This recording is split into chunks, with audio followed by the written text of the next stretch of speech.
President Xi Jinping of China has shown an interest to buy the city of Manila to facilitate cybernetics and human brains work. China is ready to part with 841 billion yuan in exchange with Manila for a period not exceeding 5 years. President Xi Jinping has pointed out Manila as the strategic point for China's new hub, after an African country, Kenya, rejected China's move to buy the city of Nairobi. China has revealed of her plans to develop machines that do things, or think rather, like people in the next 5 years. Chinese investors have reassured that after a period of 5 years, the project will be marked a success and will be of mutual benefit to both parties. Through trillionaire Zheng Yang, China is on the run of buying big cities all over from Africa and Asia to accommodate her project. President Duterte has however rejected the proposal on arrival, warning President Xi Jinping not to test the patience of Philippines. Duterte has referred to Xi as a hungry Asian dog, out to devour everything in Asia and Africa. The Philippines president has promised to oppose any attempt by China to exploit developing countries.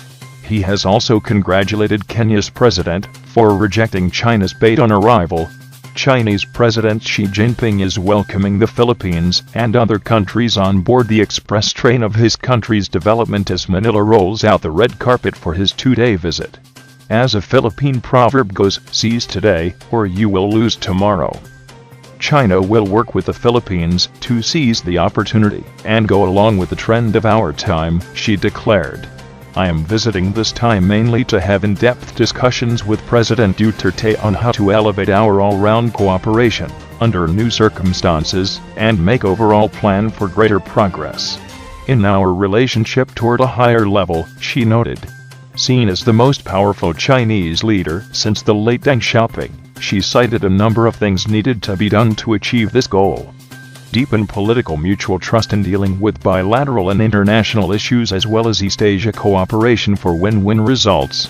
Enhance cooperation in business, trade, infrastructure, agriculture, tourism, and other fields, and strengthen people-to-people ties.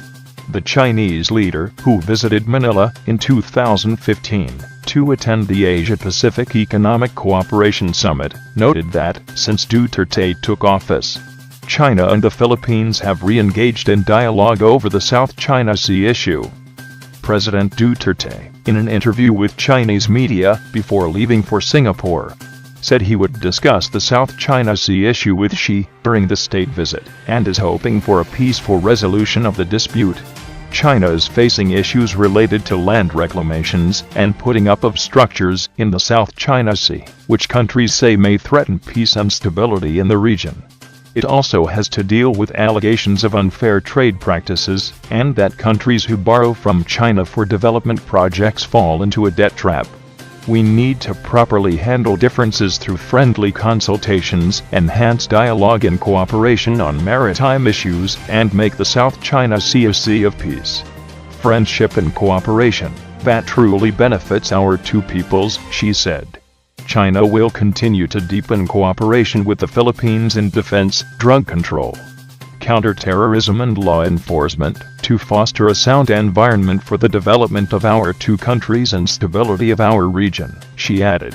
According to Xi, China now contributes over 30% to global growth and is opening itself further, lifting more than 700 million people out of poverty by the standard of the United Nations. Trade liberalization and economic globalization is an unstoppable trend of our times. As a major responsible country committed to win-win cooperation and greater openness, China stands ready to share with all countries the opportunities and potential of its market, Xi said.